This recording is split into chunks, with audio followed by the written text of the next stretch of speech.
Alright, welcome back to another Strongest Battlegrounds video. My name is MVP Aqua, and welcome back to another video. And, in today's video, I'll be going over a set of tips and tricks to help you improve your gameplay in the Strongest Battlegrounds and stop going from a noob using front dashes and being easily predictable to a pro like this, where if you go up to a dummy or pretty much any player in the game, they will not be able to suspect you and just go right around them and start your combos.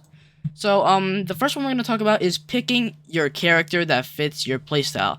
So, if you, let's say you want to do high damage, then, I would recommend, Menacing Cyborg, well, no, Destructive Cyborg, now it's named over here, Brutal Demon, or I would definitely recommend Hero Hunter, as, probably 90% of people who want to do a really good amount of damage would pick Hero Hunter. So, another case is, runners. Not naming any names here, because, if I would name names, I would probably be very angry at the people who do use this character that I'm about to just mention, because they have caused me a ton of trouble in, playing this game and, getting the amount of kills that I have, even though it doesn't show up here. I would pick this character right here. This one. Yeah. I hate this character so much. I can't even describe how much I dislike it. Mainly because they just run away, wait for this one ability that carries the entire moveset called Whirlwind Kick and Exploding Shuriken. And what makes it even worse is that pros, they just wait for their scatter thing, they just use it, and it hits happily, and they just waste an ability. I want this character to be debuffed, like, so much. Like, I don't even want an air version of this ability anymore. Like, this was lag, but I don't even want an air version of that anymore, because that just makes it really annoying. Another character I recommend for runners is, this one right here. It has a high damage output. The abilities, I think they'll have, like, a mediocre cooldown time. Like, here, if I turn off no cooldown, let me just see. Okay, I guess I can. Let me try resetting, and then I'll think I'll be able to use my abilities. Cause yeah. Okay, so this has a mediocre cooldown. It's it's going down pretty fast. It goes down to half in around 10-15 seconds. Ignition burst. That has a bit of a longer one. Blitz shot. They have this one is probably the longest one. Jet dive. Actually, no, jet dive is definitely the longest one. But as you can see, it's only been around a minute, and my machine gun blows is already off cooldown, so is my ignition burst. So, yeah, Genos has a mediocre, cooldown compared to other characters, like with Atomic Samurai, the newest one, Blade Master. This one, it has an astronomically short cooldown, because there's also a chance when you use Blade Master, if you miss an ability, there's a chance you get it again, like split second counter. But yeah, if you hit someone with it, here, let me just turn off no cooldown. Let me just turn on no cooldown. So let me see.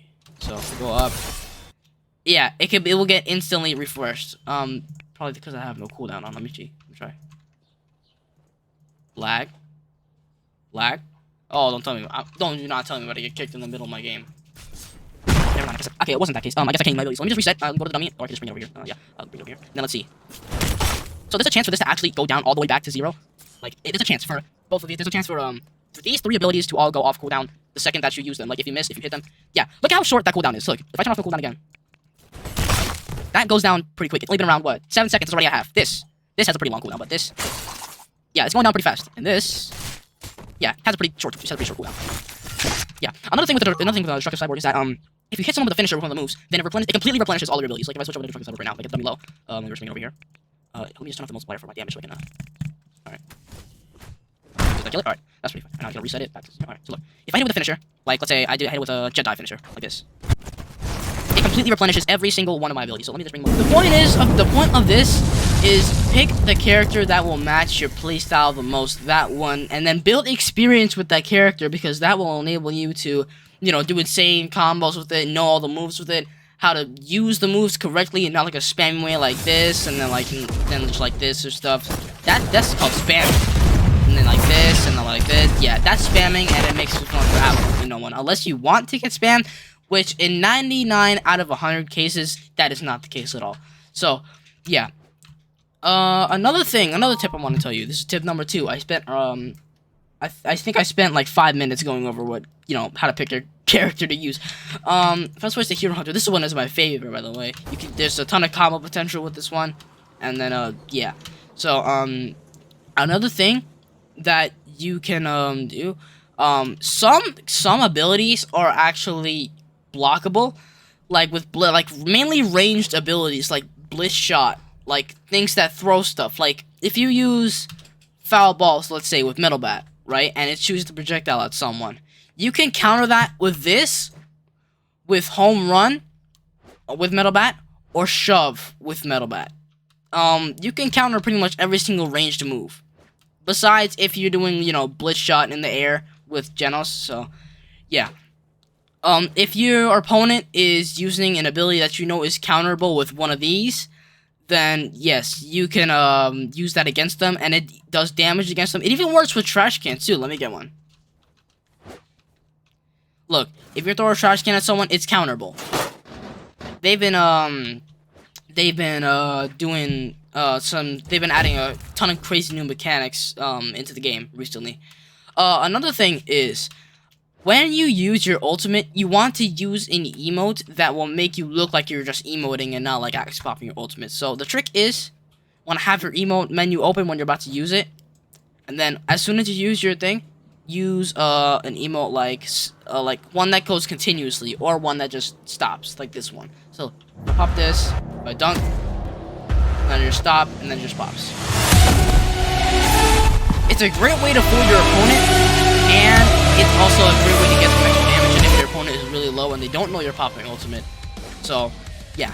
Another thing is, some abilities are counterable if they do not hit anyone. Like, this one is counterable if it doesn't hit anyone. Like, look. Yeah, that one's counterable. The same as Rock Splitting Fist. Rock Splitting Fist, Crushed Rock, and Water Stream Rock Smashing are all counterable using Garo's counter. So, yeah. Look out for people who are mainly, you know, counter spammers, enjoy using their counter a lot, and then try to fool them and try to bait them into using their counter, and then you can start your combo on them, because it kind of slows you down a little bit. You need a reminder. You need to wait a few seconds for the animation to actually stop, because if you they just use it, right, and then you just hit them like 1 second after they use it, it's gonna have an effect on you because the animation is still active. So wait for the animation to be completely over. Well, not necessarily completely. Maybe around 1.5 seconds into the animation, then it should be fine to hit them. But yeah, be sure to try to bait your opponent into using their counter. Wait like a second, and then just get your combo in. Another thing is, oh, there's my friend. All right, another thing is, instead of doing this, because they could just block it, do your side dash around it like this, like this dummy, you know, just side dash around it, then get your combo in. Just give me 1 second. Alright. So, yeah. Another thing that is possible for you to do, if you're like walking up, then you could just side dash and use one of your abilities and catch them like this, and then that's how you start your combo, if you want to like just start a battle. So, yeah. Some moves like Hunter's Grasp, they do not require a forward dash. Like, this is how you would normally use Hunter's Grasp. That is not always the case. If you can use Hunter's Grasp and then do a side dash and then M1 before they like swing like this, then you can side dash around them and then get your combo in. It's not necessary always to use the forward dash. The same with the uppercut with the strongest hero. You can hold on, let me turn my game volume down. Alright, that's pretty good. Alright, the same with shove and uppercut with the strongest hero. If you do 3, and there's my other friend. Okay, so if you do 3 M1s, you can use shove and then knock them down again. Hold on. Alright, so yeah, you could do this and then this, or you could do this, go up to them, and then decide dash. It's not necessarily to do this all the time.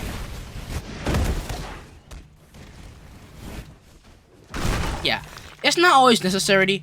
I said necessity. It's not necessary all the time to use a forward dash in cases like this, so, yeah. That was 13 minutes of recording. That wasn't really that bad for, you know, a Trips and Tricks video, because, you know, most of those are like 20 minutes, so, yeah. that was pretty much all of it for the first episode. I mean, if you guys want to see me make this into a series, be sure to comment down below. Thank you guys so much for tuning in. Don't ask what I was wearing a fake headless the entire video. So, yeah. Thank you guys for tuning in. Appreciate it really much. Road to 280. We're almost there. We're like 8 subscribers away. So, yeah. Thanks for tuning in, and I'll see you guys later.